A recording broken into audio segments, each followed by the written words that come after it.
The Initiates of the Flame. Introduction.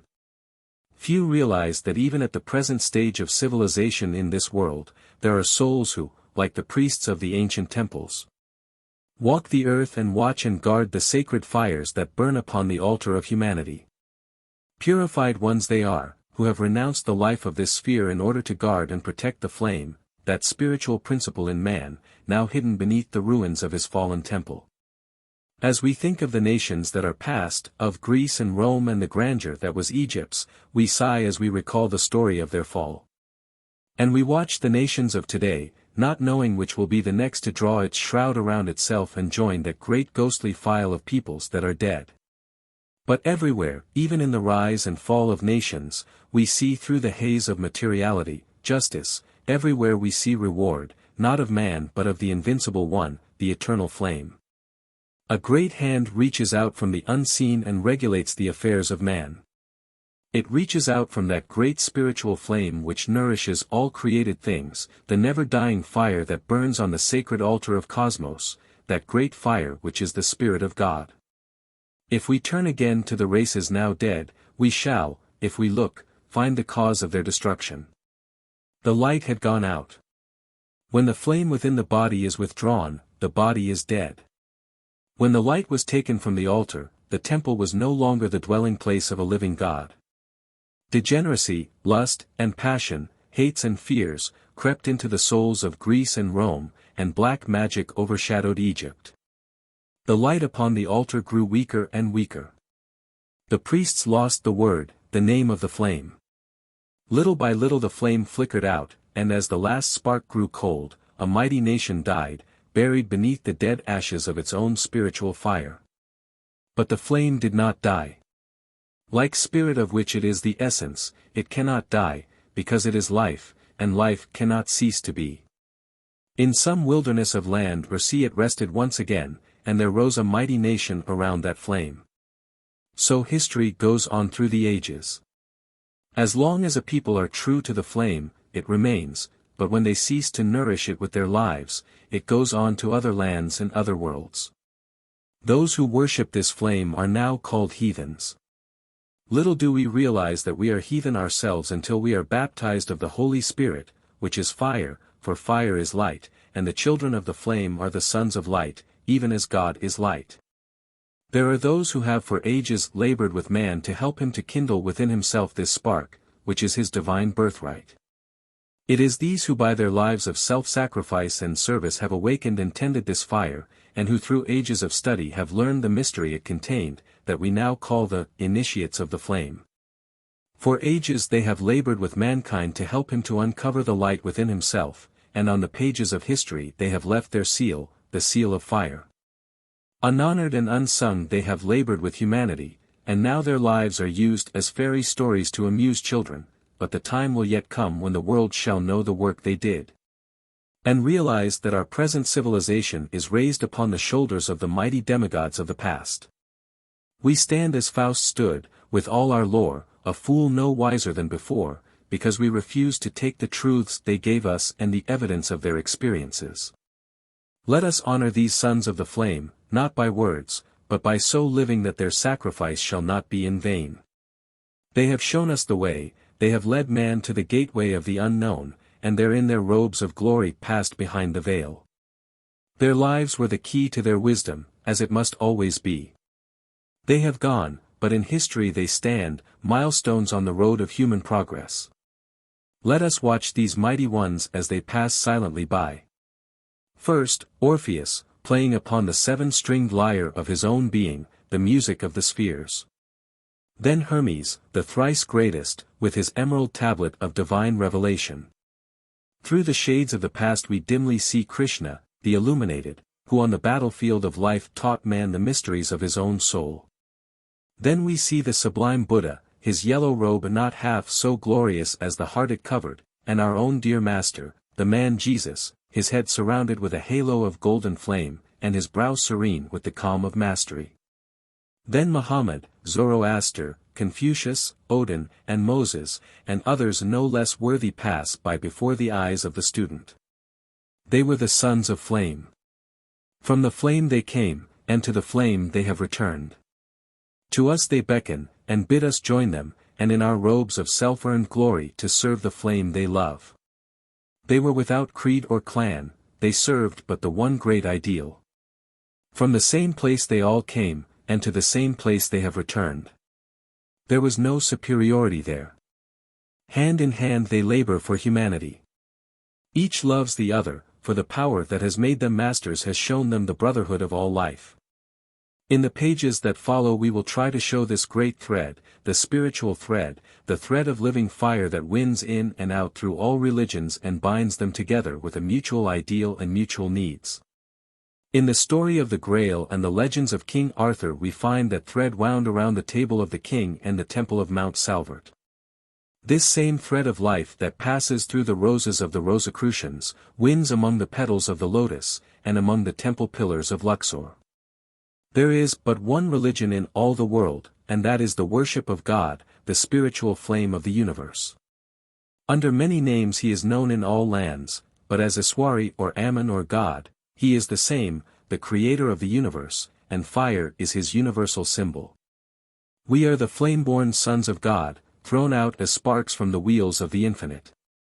Around this flame we have built forms which have hidden our light, but as students we are increasing this light by love and service, until it shall again proclaim us sons of the Eternal.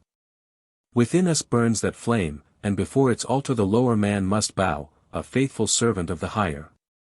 When he serves the flame he grows, and the light grows until he takes his place with the true initiates of the universe, those who have given all to the infinite, in the name of the flame within.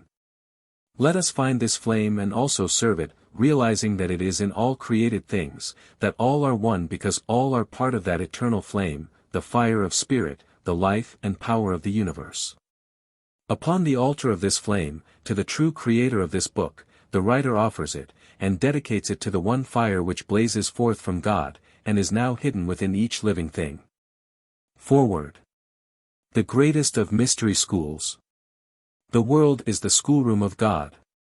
Our being in school does not make us learn, but within that school is the opportunity for all learning. It has its grades and its classes, its sciences and its arts, and admission to it is the birthright of man. Its graduates are its teachers, its pupils are all created things. Its examples are nature, and its rules are God's laws. Those who would go into the greater colleges and universities must first, day by day, and year by year, work through the common school of life, and present to their new teachers the diplomas they have won.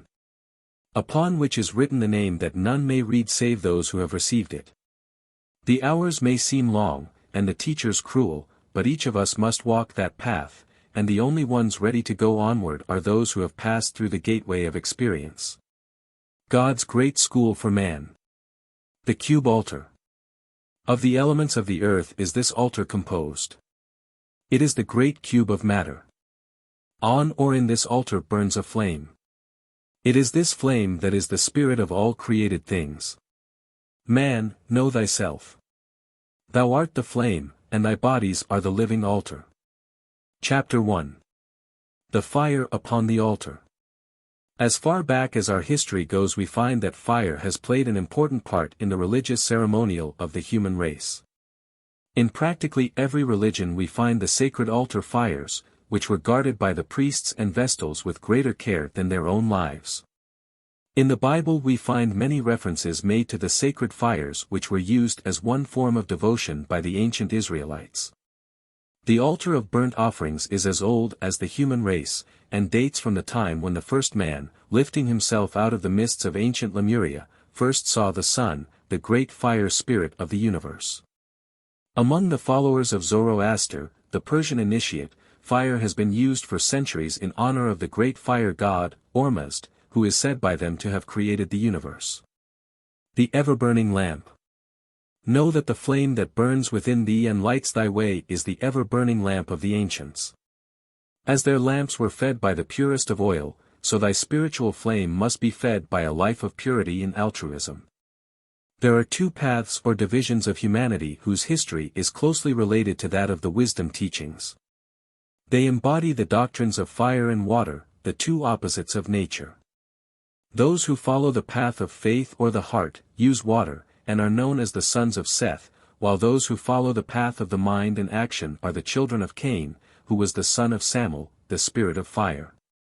Today we find the latter among the alchemists, the Hermetic philosophers, the Rosicrucians, and the Freemasons.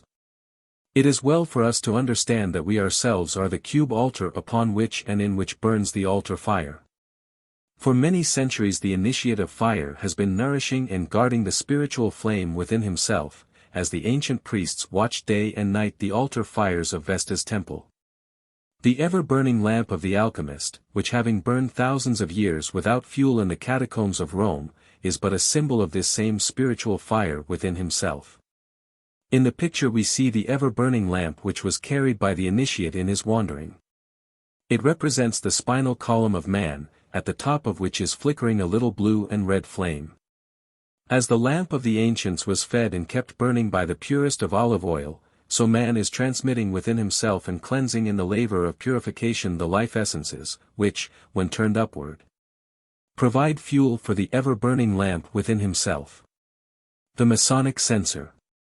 As the perfume rising from the incense burner was acceptable in the sight of the Lord, so may our words and actions ever be a sweet incense acceptable in the sight of the Most High. Upon the altars of the ancients were offered sacrifices to their gods. The ancient Hierophant offered up sacrifices of spices and incense. The Masonic brother of today still has among his symbols the incense burner or censer, but few of the brothers recognize themselves in this symbol. The ancients symbolized under such things as this the development of the individual, and as the tiny spark burning among the incense cubes slowly consumes all, so the spiritual flame within the student is slowly burning away and transmuting the base metals and properties within himself, and offering up the essence thereof as the smoke upon the altar of divinity. It is said that King Solomon, when he completed his temple, offered bulls as a sacrifice to the Lord, by burning them upon the temple altar. Those who believe in a harmless life wonder why so many references are made in the Bible to animal sacrifice. The student realizes that the animal sacrifices are those of the celestial zodiac, and that when the ram or the bull was offered upon the altar, it represented the qualities in man which come through Aries, the celestial ram, and Taurus, the bull in the zodiac. In other words, the initiate, passing through his tests and purification, is offering upon the altar of his own higher being the lower animal instincts and desires within himself. Among the Masonic brothers we also find what is called the symbol of mortality. It is a spade, a coffin, and an open grave, while upon the coffin has been laid a sprig of acacia, or evergreen. In the picture we see the spade of the grave digger, which has been considered the symbol of death for centuries. The grave digger's spade. Let us take the spade that now digs our grave through the passions and emotions of life and use it to unearth the secret room far below the rubbish of the fallen temple of the human soul. In the Book of Thoth, that strange document which has descended to man at his present stage of evolution as a deck of playing cards, we find a very wonderful symbolism.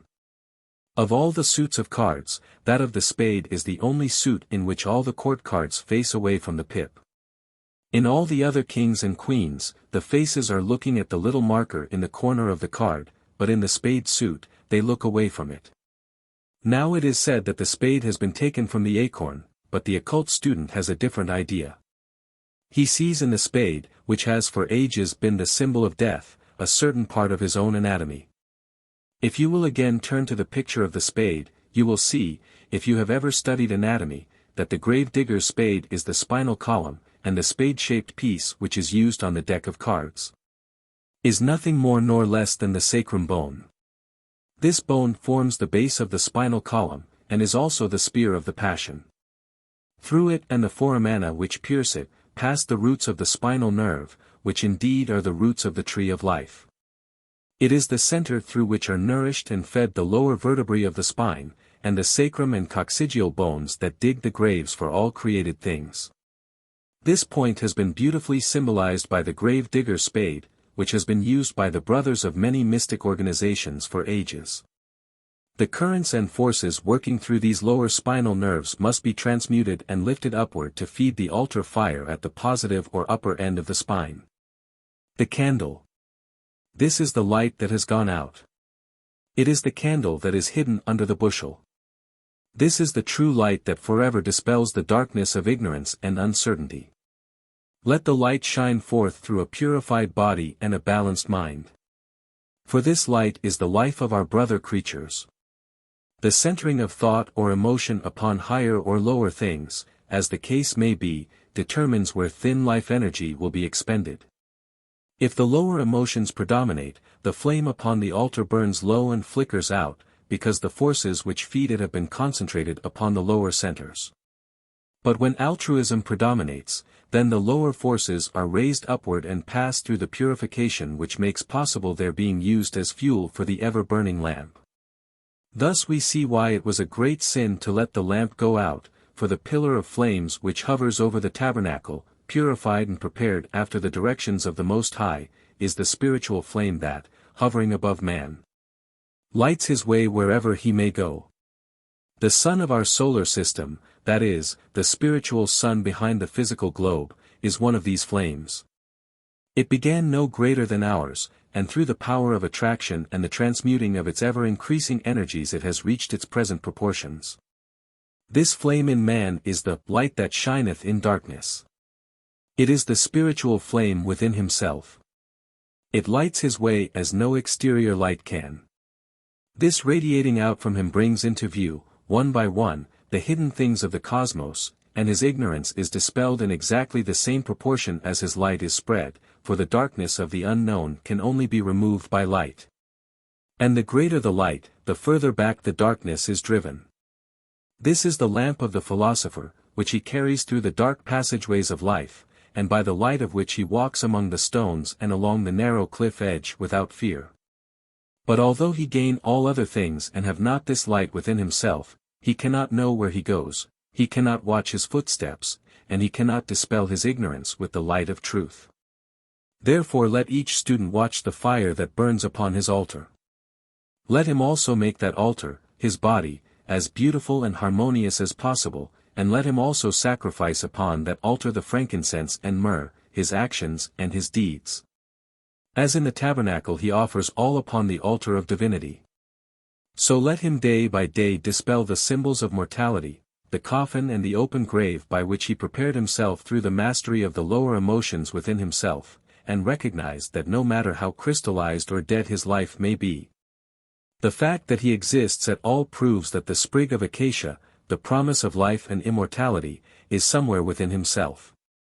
And although the flame of life may appear faint or cold, if he will supply the fuel by his daily actions, he will kindle the altar flame once more within himself, which, shining forth, will also help his brother to kindle this flame, which is a living sacrifice to the living God.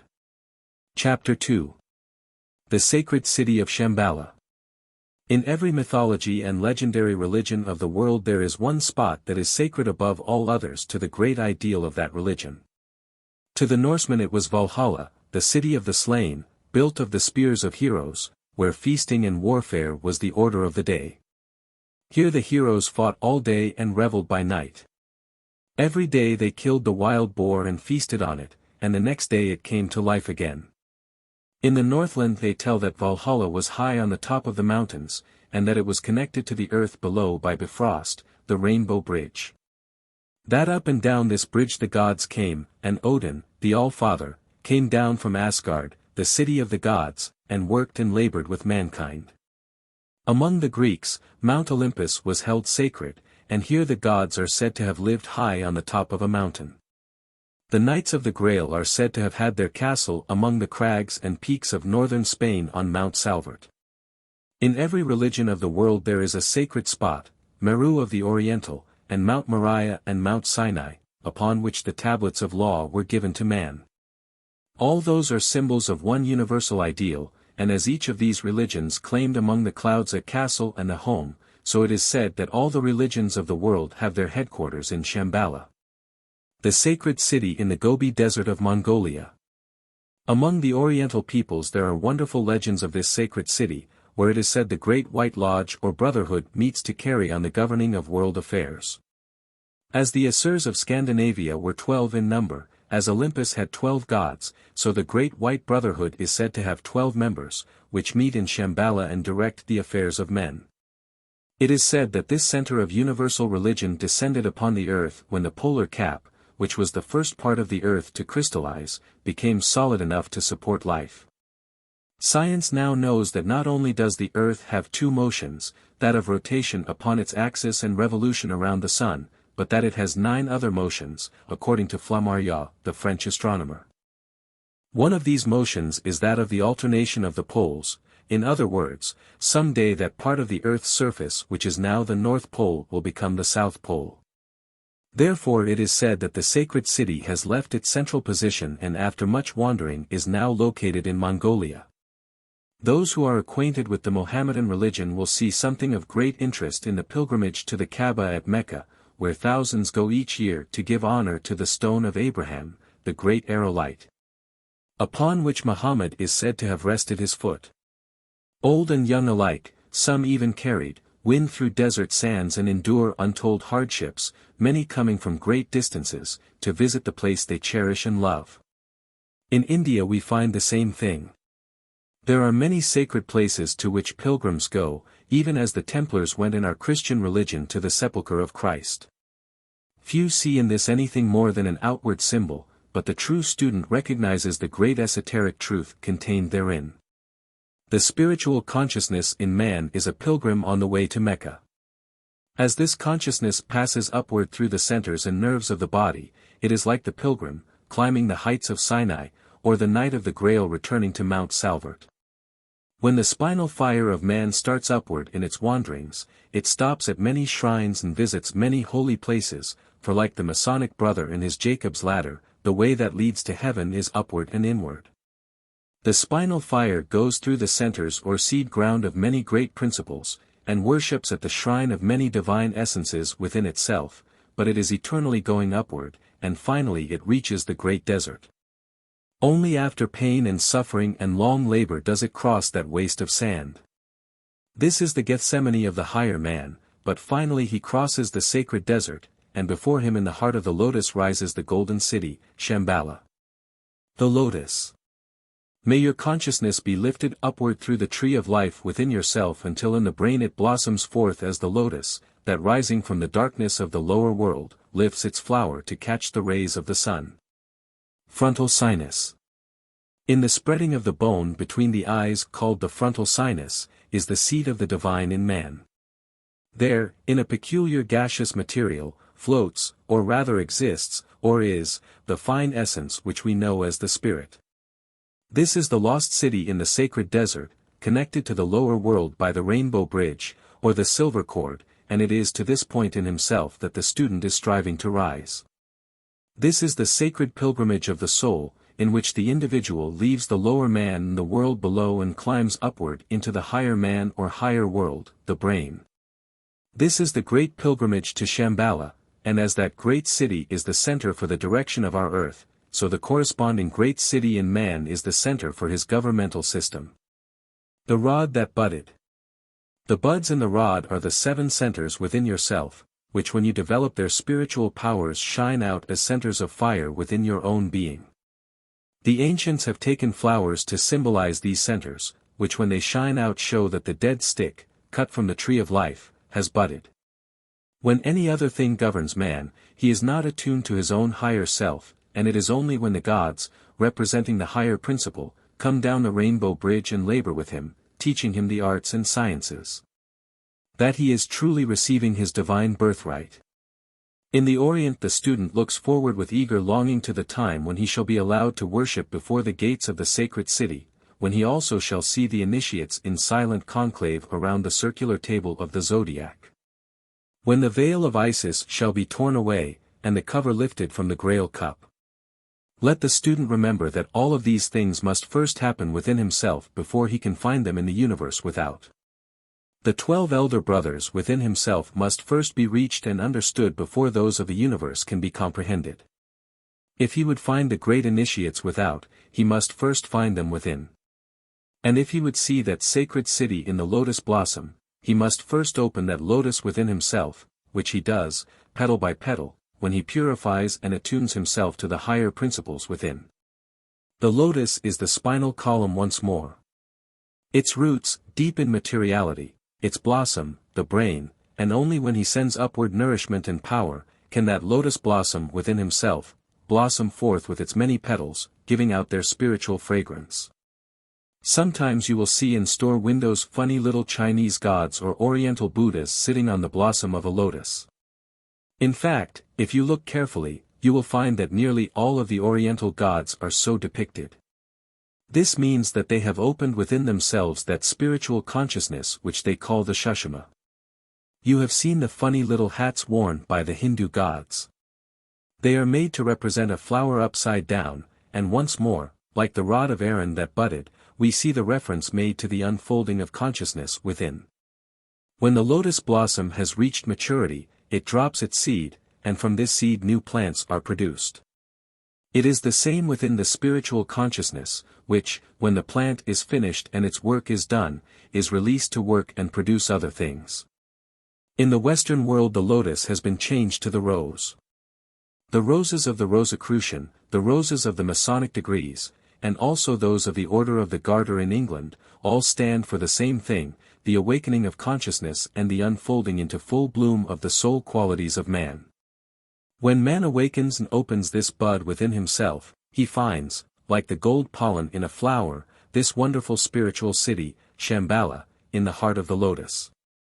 When this pilgrimage of his spiritual fire is accomplished, he is liberated from the top of the mountain, as in the ascension of Christ, and the spiritual man, freed by his pilgrimage from the wheel of bondage, rises upward from among his disciples.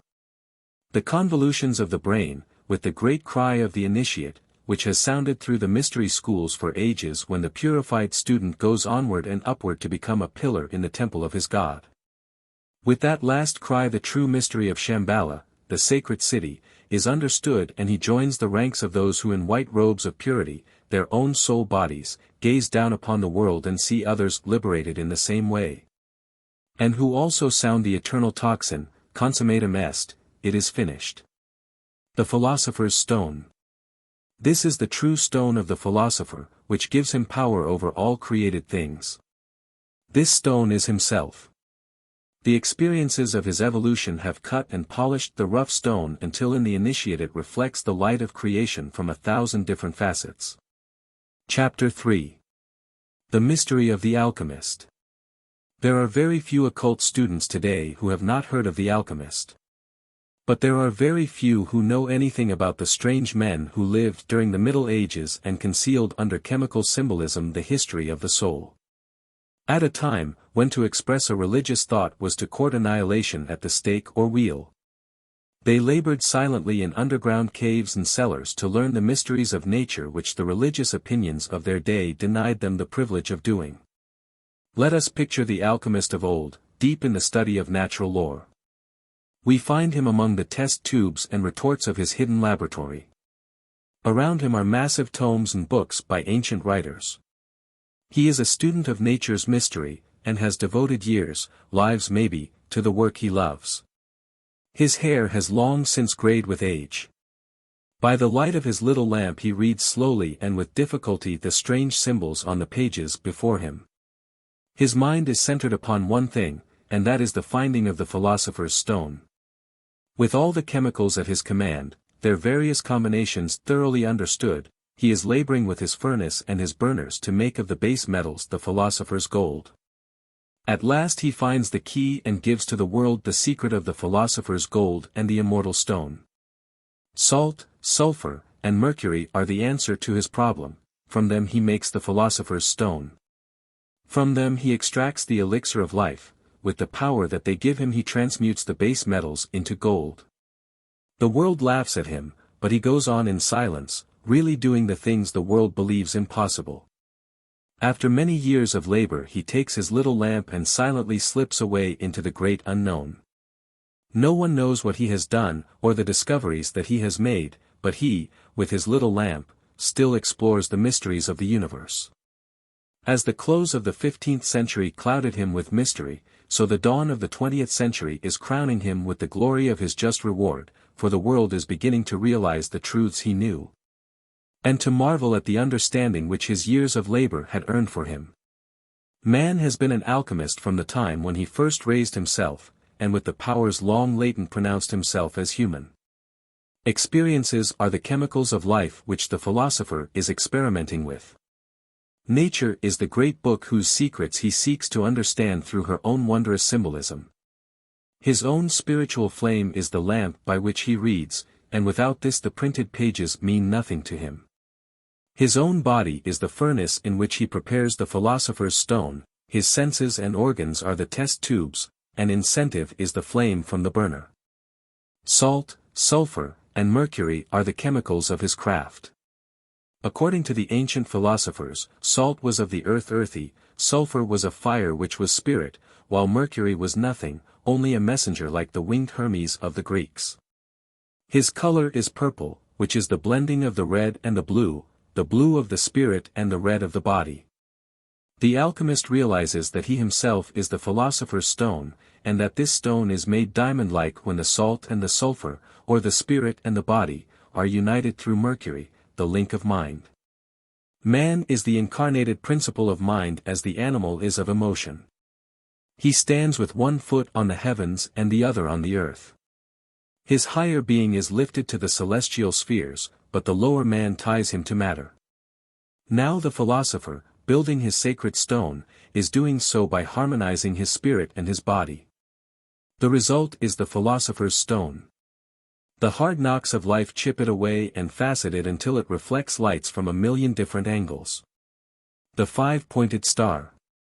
This picture, known to all Masons, is that of the soul.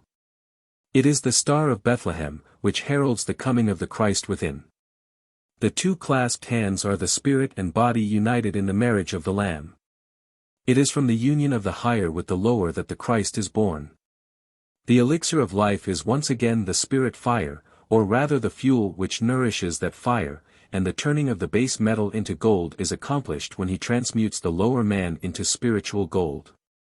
This he does by study and love. Thus he is building within himself the lost panacea for the world's woe. The turning of the base metal into gold can be called a literal fact, as the same chemical combination which spiritually produces gold, will also do this physically. It is a known fact that many of the ancient alchemists really did create the precious metal out of lead, alloy, etc. But it was upon the principle that all things contain some part of everything else. In other words, every grain of sand or drop of water has in some proportion every element of the universe therein. Therefore the alchemist did not try to make something from nothing, but rather to extract and build that which already was, and this the student knows is the only possible course of procedure. Man can create nothing from nothing, but he does contain within, in potential energy, all things, and like the alchemist with his metals, he is simply working with that which he already has. The living philosopher's stone is a very beautiful thing. Indeed, like the fire opal, it shines with a million different lights, changing with the mood of the wearer. The transmuting process, whereby the spiritual fire passing through the furnace of purification radiates from the body as the soul body of gold and blue, is a very beautiful one. The marriage of the sun and moon. This takes place in man when the heart and mind are joined in eternal union. It occurs when the positive and negative poles within are united, and from that union is made the philosopher's stone. The Masons have among their symbols that of a five-pointed star with two clasped hands within it, and in that we have the mystery of the philosopher's stone. The clasped hands represent the united man in which the higher and the lower are working for their mutual betterment, by a cooperative rather than a competitive system. The five-pointed star is the soul body, born of this cooperation. It is the living philosopher's stone, more precious than all the jewels of earth. From it pour the rivers of life spoken of in the Bible. It is the star of the morning that heralds the dawn of mastery, and is the reward that comes to those who follow in the footsteps of the ancient alchemist. It is well for the student to realize that the alchemy of life produces in natural sequence all of the states of progression which are explained in the writings of the alchemist. Until finally the sun and the moon are united as described in the Hermetic marriage, which is, in truth, the marriage of the body and the spirit for the mutual development of each other. We are the alchemists who centuries ago carried on in secret our studies of the soul, and we still have the same opportunity that we had then, even more than then, for now we can state our opinions with little danger of personal injury. The modern alchemist thus has an opportunity that his ancient brother never had. On a busy street corner he daily sees nature's experiments carried on. He sees the mixing of metals, and from the everyday book of life, through the power of analogy, he may study divinity. Through experience and often suffering the steel of his spirit is tempered by the flame of life. As the moon in the zodiac touches off like a fuse the happenings of life, so his own desires and wishes touch off the powers of his soul. And the experiences may be transmuted into soul qualities when he has developed the eye which enables him to read the simplest of all books, everyday life. The pillars of the temple. These pillars symbolize the heart and mind, the positive and the negative poles of life. Those who would enter the temple must pass between the pillars. Every extreme is dangerous. It is the point between all poles that is safe to stand upon. You cannot enter the temple by the development of either the heart or mind alone, but only by the equal development of both. The alchemist of today is not hidden in caves and cellars, studying alone, but as he goes on with his work, it is seen that walls are built around him, and while he is in the world, like the master of old, he is not of it. As he goes further in his work, the light of other people's advice and outside help grows weaker and weaker, until finally he stands alone in darkness, and then comes the time that he must use his own lamp. And the various experiments which he has carried on must be his guide. He must take the elixir of life which he has developed and with it fill the lamp of his spiritual consciousness, and holding that above his head, walk into the great unknown, where if he has been a good and faithful servant, he will learn of the alchemy of divinity. Where now test tubes and bottles are his implements, then worlds and globes he will study, and as a silent watcher will learn from that divine one, who is the great alchemist of all the universe, the greatest alchemy of all, the creation of life, the maintenance of form, and the building of worlds. The serpent. This is the serpent crown of the ancient gods. It shows that the two paths or parts of the spirit fire have been united. This crown is the symbol of mastery, and the union takes place within the student when the life forces are lifted to the brain. Chapter 4. The Egyptian Initiate. Many ages have elapsed since the Egyptian priest-king passed through the pillars of Thebes. Ages before the sinking of Atlantis, thousands of years before the Christian era, Egypt was a land of great truths. The hand of the great white brotherhood was held out to the empire of the Nile, and the ancient pyramid passages resounded with the chants of the initiates. It was then that the pharaoh, now called half-human, half-divine, reigned in ancient Egypt. Pharaoh is the Egyptian word for king. Many of the later pharaohs were degenerate and of little account. It is only the early pharaohs we now list among the priest-kings. The Masonic apron. In the triangle we see spirit descending into the square of matter. Let us so purify matter that spirit may shine through it and make of us lights to guide the footsteps of humanity. Try to picture for a moment the great hall of Luxor, its inscriptive columns holding up domes of solid granite, each column carved with the histories of the gods. There at the upper end of the chamber sat the pharaoh of the Nile in his robes of state, around him his counselors, chief among them the priest of the temple. An imposing spectacle it was, the gigantic frame of the later Atlantean, robed in gold and priceless jewels, on his head the crown of the north and south, the double empire of the ancient.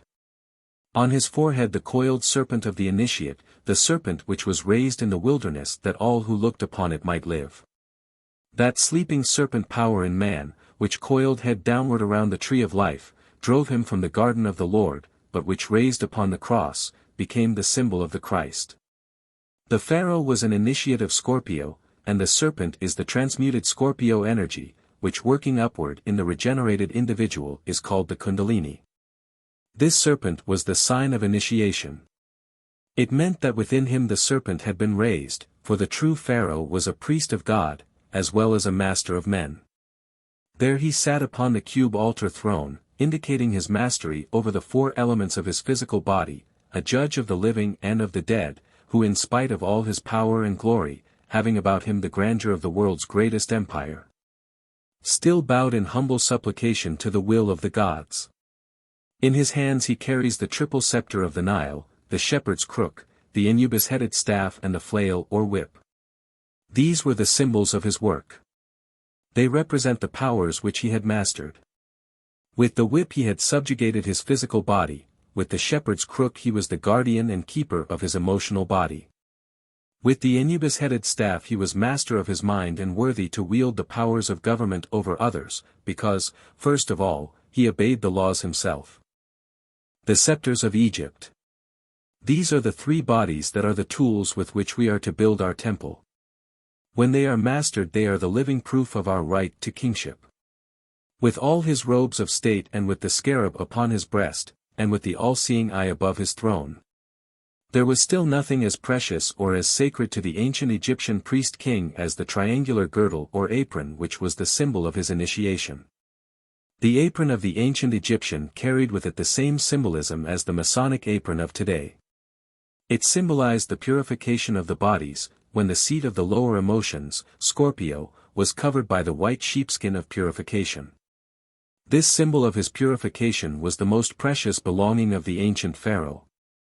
And this plain insignia, worn by many others below him in rank and dignity, but equal to him in spiritual purification, was the most precious of all things to the priest-king. There he sat, written upon him in the words of the initiate, the symbols of his purification and mastery, a wise king of a wise people. And it was through these priest-kings that the divine worked, for they were of the order of Melchizedek. Through them was formed that doctrine which degeneracy has not been able to entirely obliterate, which we know as the divine right of kings, divine because through spirituality and growth God was able to manifest through them. They were conscious instruments in the hands of a ready writer, willing and proud to do the work of those with whom through knowledge and truth they had attuned themselves. The sacred scarab. In this form the ancient Egyptians worshipped Khepra, the rising sun, and the sacred scarab was buried with the dead as the symbol of resurrection. For as the sun rises from the darkness of night, so the divine spirit rises from the body that is no more. The life is eternal.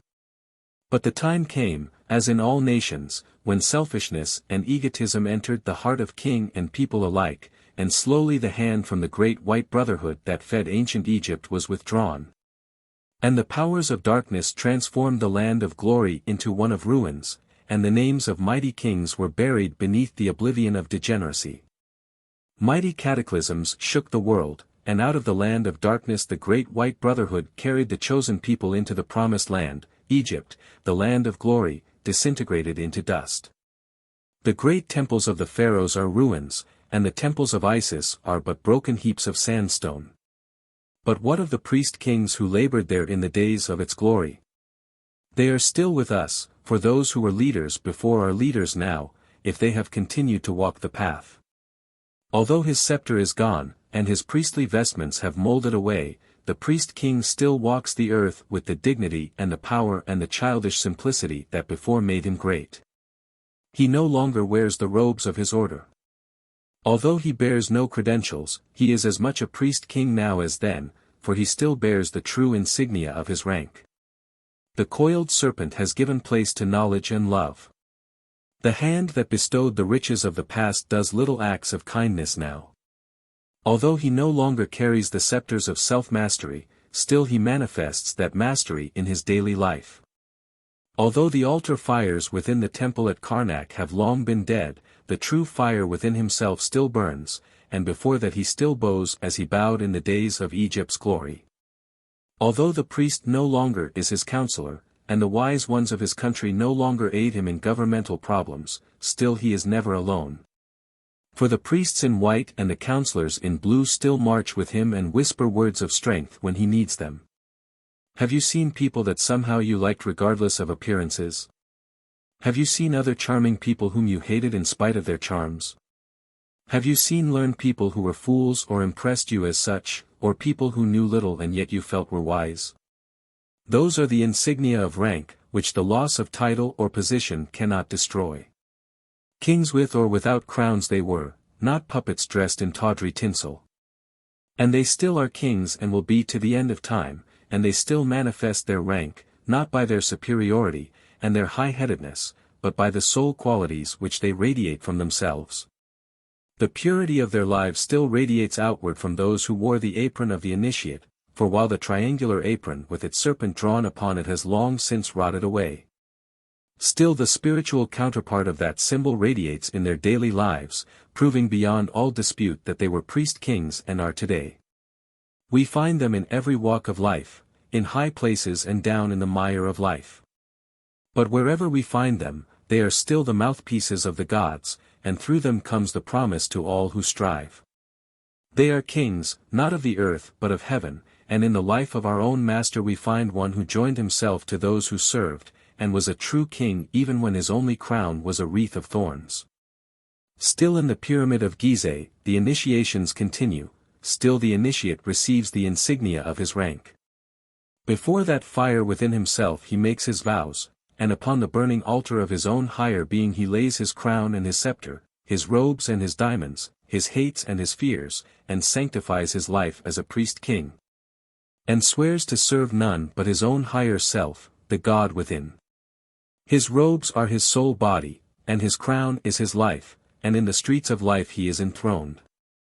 The dusky towers and factory chimneys around him fade into the templed pillars of Luxor, and with a lunch pail on his arm, his face brown with honest dirt, he is as much a king as when the crown of the double Nile rested upon his brow. And the priest of the temple made him one with his God and his fellow-man. The priest before the Ark of the Covenant, and the Spirit over the mercy seat. Chapter 5. The Ark of the Covenant.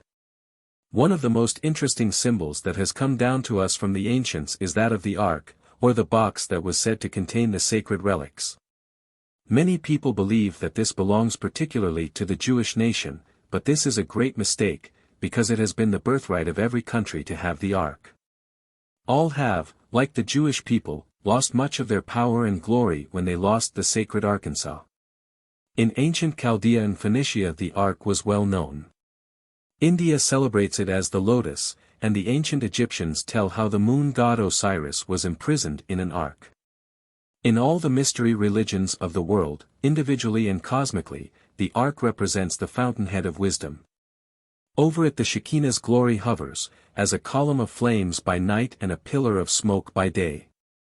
Every country has seen and felt its presence when the priest-kings and initiates bring out of an old civilization, lost because of crystallization, the sacred ark. And surrounded by those faithful to the truth carry it into other lands and among other peoples. In every creed and religion we find crystallization. We find small groups of people separating themselves from their brother man. We find those who, clinging to the old, refuse to advance with the new, and whenever we find this crystallization, we find the spirit of truth carried away to other people and embodied in other doctrines. The ancient ark of the Israelite never had removed from it the staves by which it was carried and moved, until finally it was placed in Solomon's temple. Neither does the spirit fire in man rest until finally it is enthroned in the holy place of his solar temple. Ever towards the rising sun its bearers carry this sacred truth. Nations are born of those who love the truth, and are buried when they forget it. The time has come when its silent bearers have taken the sacred ark and the Shekinah's glory, and in solemn file have moved across the waters and brought it to the new world.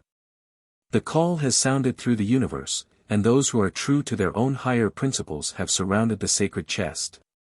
Those who have sworn alliance to their own higher being are following the priests and their sacred burden, and a beautiful mystery temple is being built in this beautiful land of ours, loved and guarded by those who are laboring for humanity. The staves are still in the ark, however, and only when real good can be done by it will it remain. The opportunity is now confronting the Western world. The knowledge of the ancients, the wisdom of the ages is knocking at the door and seeking those who will follow it. The bearers of the ark have stopped and are gathering a nucleus of spiritual souls to carry on their work, and whether or not the word of the Lord will remain with a nation depends upon its own actions. And the actions of a nation are the collective actions of its individuals. If it finds nothing here attuned to itself, if it finds few that will answer to its call, the call of service and brotherhood, then will its priests lift again the staves and the sacred work will go out into other lands. The life of a country thus gone, like the ancient city of the Golden Gate, it will be swallowed up in oblivion. The call is sounding, and those who love the truth and think and care for the light must join that band of servers who have for centuries dedicated themselves to the preservation of truth. Their lives they have given 1,000 times, their happiness has been second to their duty. They are the keepers of the sacred word, and the law of attraction draws to them all who love and live the truth. A great influx of spiritual light comes to those who live the life and have learned the doctrine, and regardless of clan or country they have joined the silent file of watchers and workers around the sacred Ark of the Covenant. Every individual by his daily actions is expressing more plainly than by words his ideals, his desires, and his attitude towards this great work. The composite attitude of a certain number of people either shuts out or lets in the light. Therefore every individual has a great duty, a great work has to be done, and to that the true student must dedicate his life.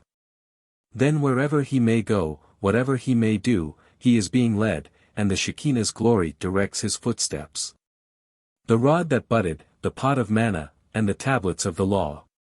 In these three things contained within the ark we see the threefold spirit contained within the ark of man's bodies.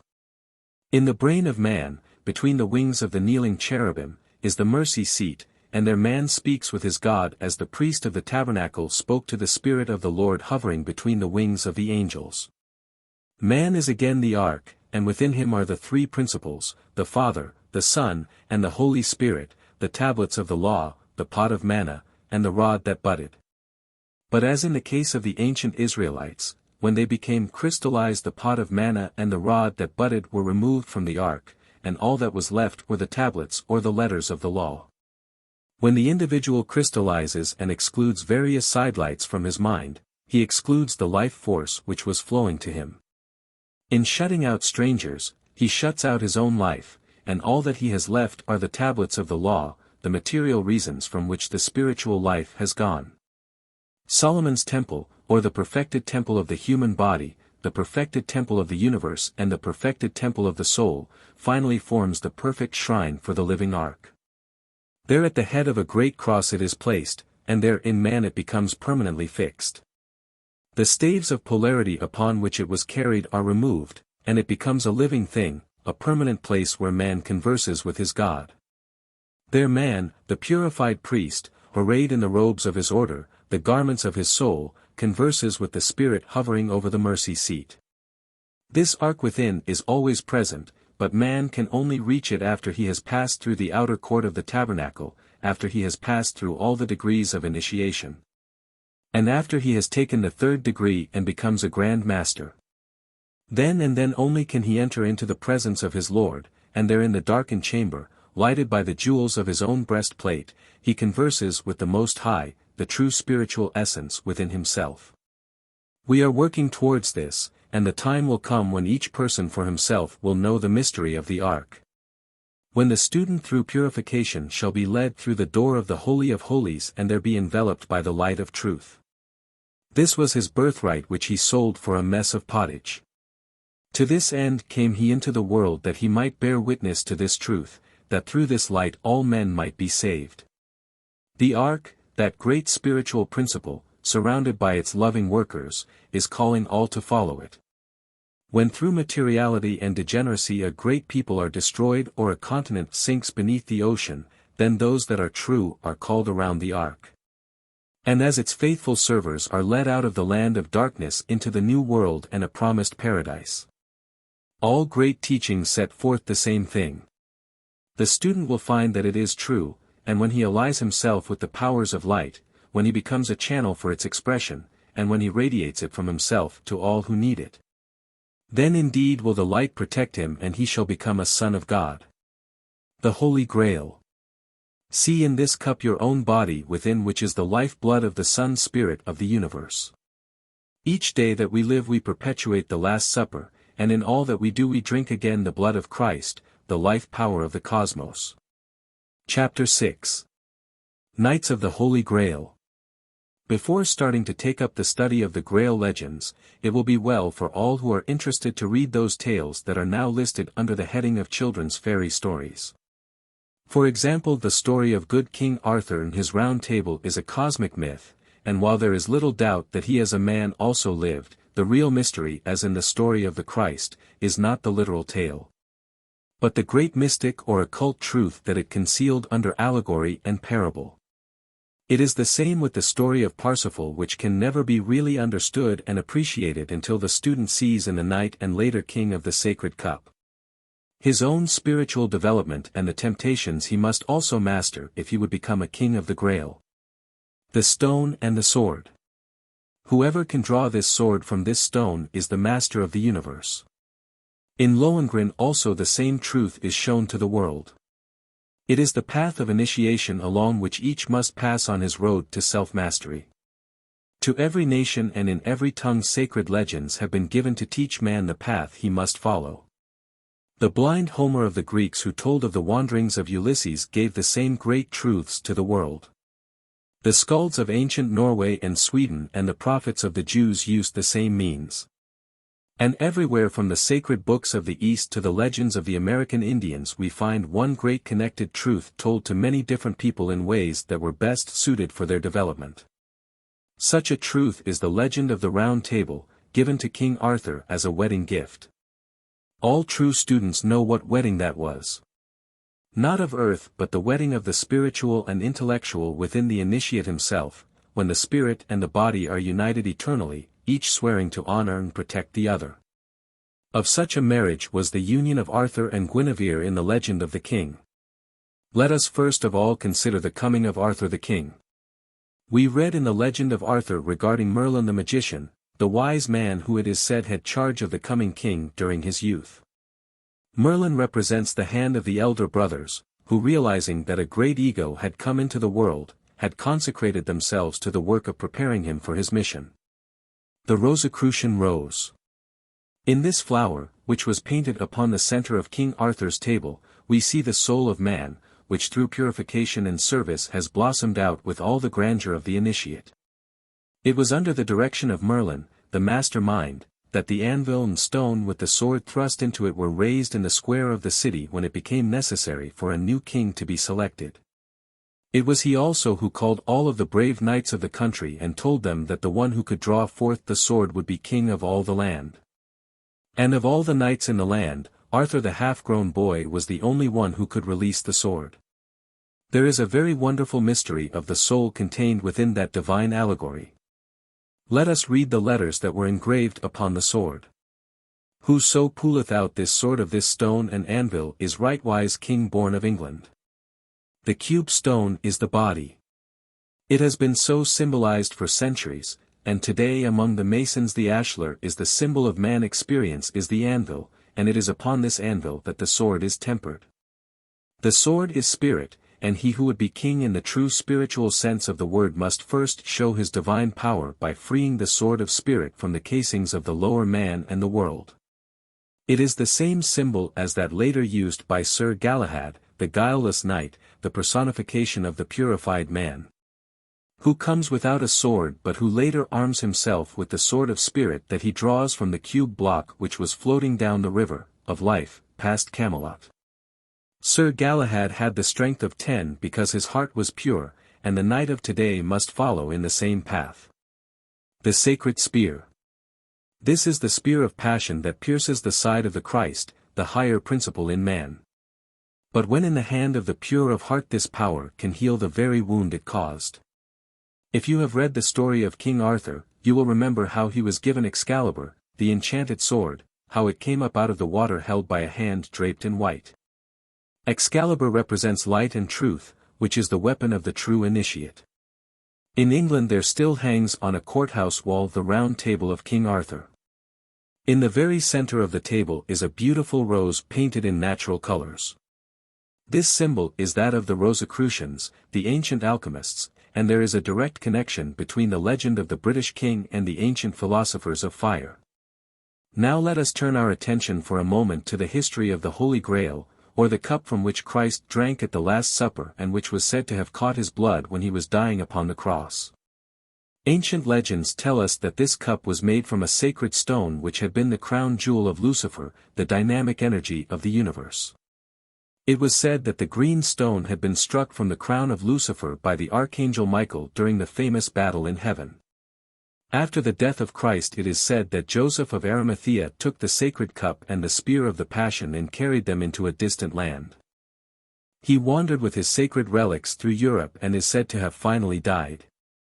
And those who came after him after many centuries of tribulation carried the sacred relics to Mount Salvert in northern Spain, where they remained until Parsifal finally took the Grail and spear back to the east, where it is to be now preserved.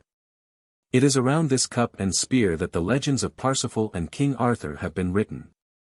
And it is through study of this fact that we are able to better understand the mystery of the Great White Lodge, of which the Round Table of Arthur and the circular temple of the Knights of the Grail is a symbol.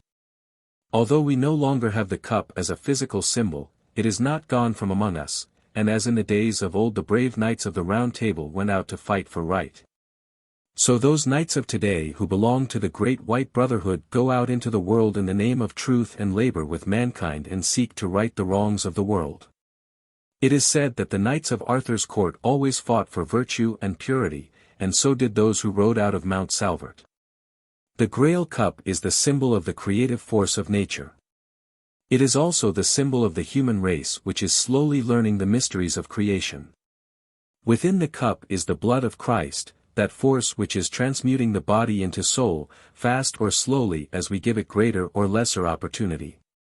In the sacred spear we find symbolized again the creative force, which in the hands of Klingsor, the evil one, wounds and causes suffering, but which when held by the pure Parsifal heals the very wound that it caused. A great lesson is being taught to man through these allegories, but the average person is unwilling to stop and consider them. They do not realize that they themselves are the ones whom the elder brothers of humanity must use in the fight against the forces of evil. They do not realize that the dragons and ogres of the legends are their own lower natures which they must overcome. They do not see in the hand-to-hand combat of the knights of old for a lady's hand the higher and lower man fighting for the soul within. The knight of today does not realize that the white armor that he wears is his own purified body, which is proof against all the attacks of vice and passion, but nevertheless this is the meaning of the legend. His shield is truth, which is a perfect protection to the inner man. His strong right arm is the knowledge and spiritual power he has developed within, and the sword that he uses is the spiritual light with which the pure flame of the spirit fire dispels the darkness of ignorance and the demons of lust. The sacred spear and the cup which he serves are the two poles of the creative life force within, the development of which he gains as he daily serves his fellow men. Far from the uninitiated, the 12 elder brothers of mankind sitting around the circular table of the universe watch the knights in their battle of life. And the time comes when the student, having finished his work here, is liberated at the foot of the Grail. There the candidate stands robed from head to foot in the armor of spirit and in the pure white of a body that has been cleansed. Then the cloth is lifted from the sacred cup, and he is illuminated by the light which would have killed him had he seen it without purification. He then takes his place among the knights of the Round Table, and joins those who give up all and labor for humanity. When in sickness and in suffering we beg of the great unknown that he send us help, then indeed our knight comes to us as Lohengrin came to Elsa. When our loved ones pass into the great unknown, there stands the brother of the Grail, the invisible helper, who through days of labor has earned the right to become a member of that great band of servers who gather around the table of the king. And while their bodies are asleep still labor in their great search for light and truth, and pray for the day when they shall also become kings of the Holy Grail. Chapter 7. The Mystery of the Pyramid. There comes a time in the development of the occult student when he understands one of the great secrets of the initiates. And that is that every sacred thing outside of himself stands for some organ or function within himself. This is, of course, true in the case of the Great Pyramid, except that this particular pile of stone, said by many to be the oldest building on the surface of the earth, is the great symbol of composite man. In other words, it stands for man as a unit. Let us first consider it simply from the exterior standpoint. When we first look at it in the distance, it seems to be one great stone, but as we come closer we see that it is made of thousands of smaller stones, each one carefully fitted into place. Here we see the first likeness between the pyramid and man. We consider man to be a unit, but when we examine more closely, we find that he is a great number of small units, each working in harmony with the others. It is the same with everything.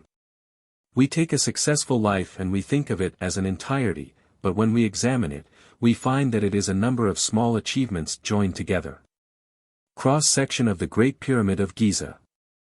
As thousands of workmen were used in the building of the pyramid, so there are unnumbered workmen at work in the building of our bodies, which are symbolical of the same building.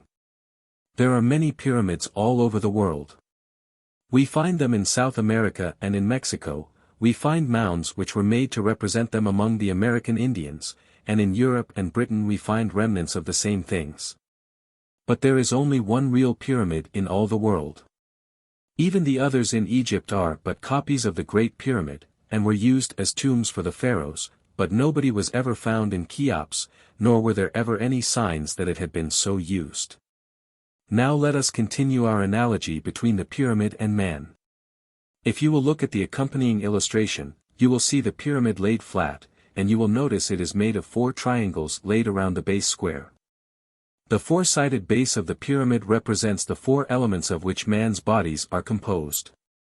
These are hydrogen, nitrogen, oxygen and carbon, or earth, water, fire, and air. These are called the base of all things, and upon this base the 4 bodies of man are raised, each from its own element. Thus the physical body is raised from the earth. The vital body is raised from the water, the emotional body from the fire, and the mental body from the air. The pyramid. Here we see the pyramid laid out so that the 4 triangles and the square are clearly seen. This represents man once again, and the ancient pyramid is man offering his higher being upon the altar of the great fire spirit.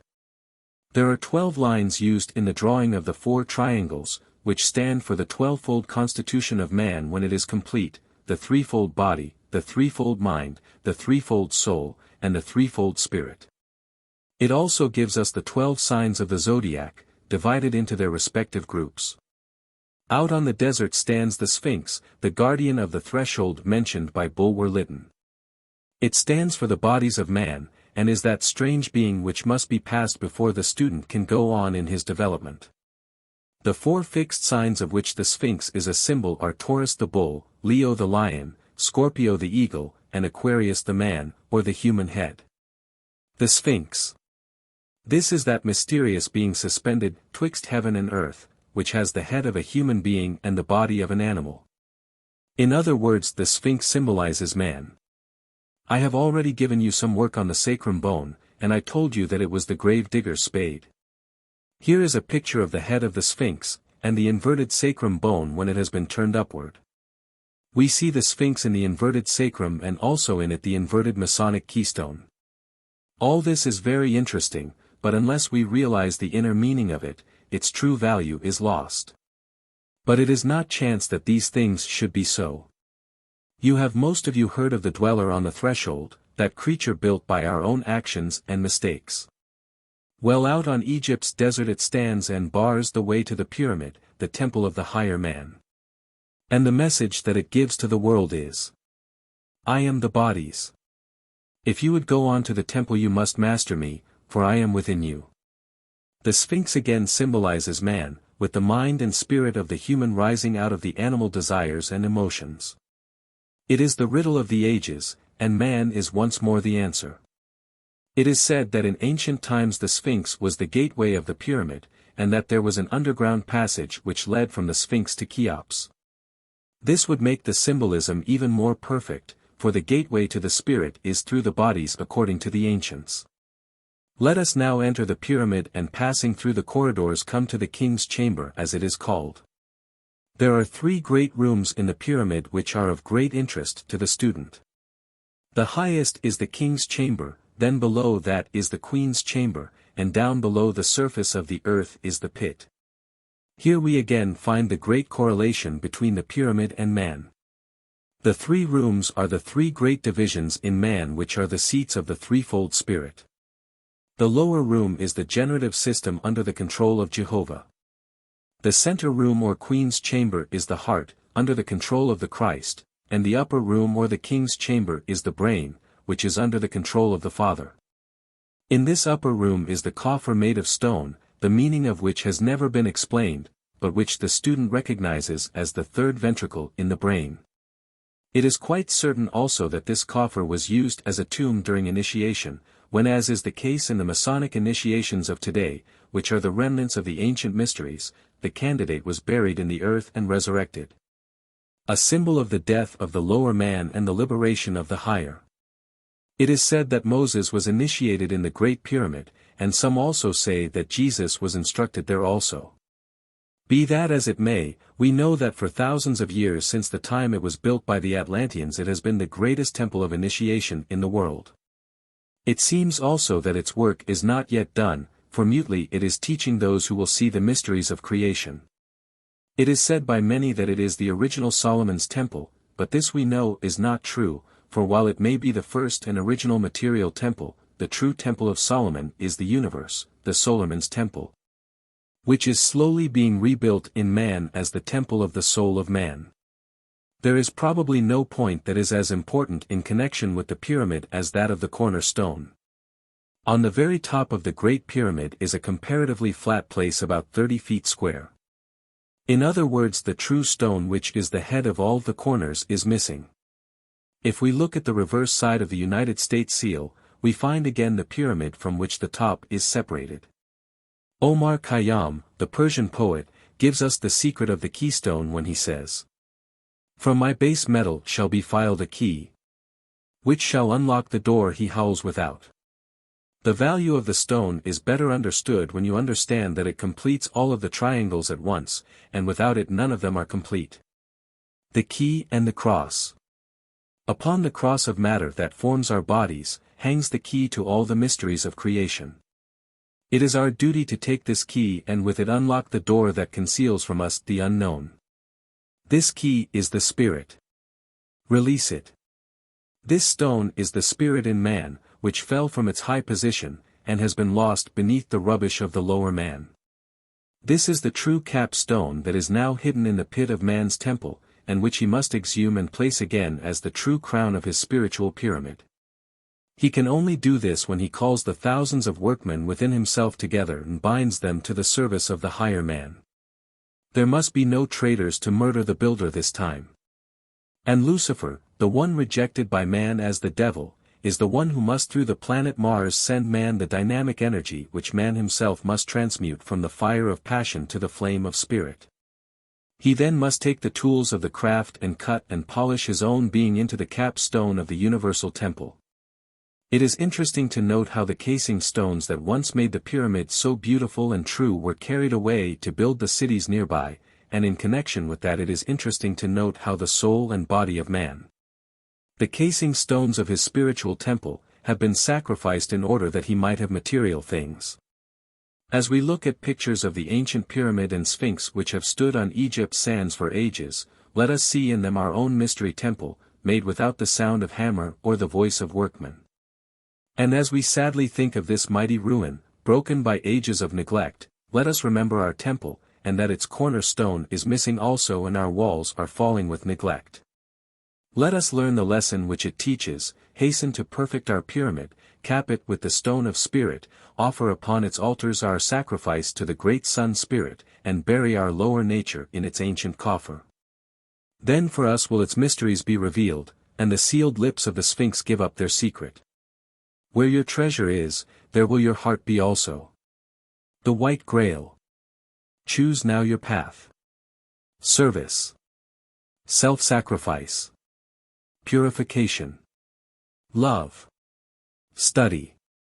The Black Grail. Choose now your path. Prosperity at others' expense. Selfishness. Shortcuts. Mastered by appetite. Comfort.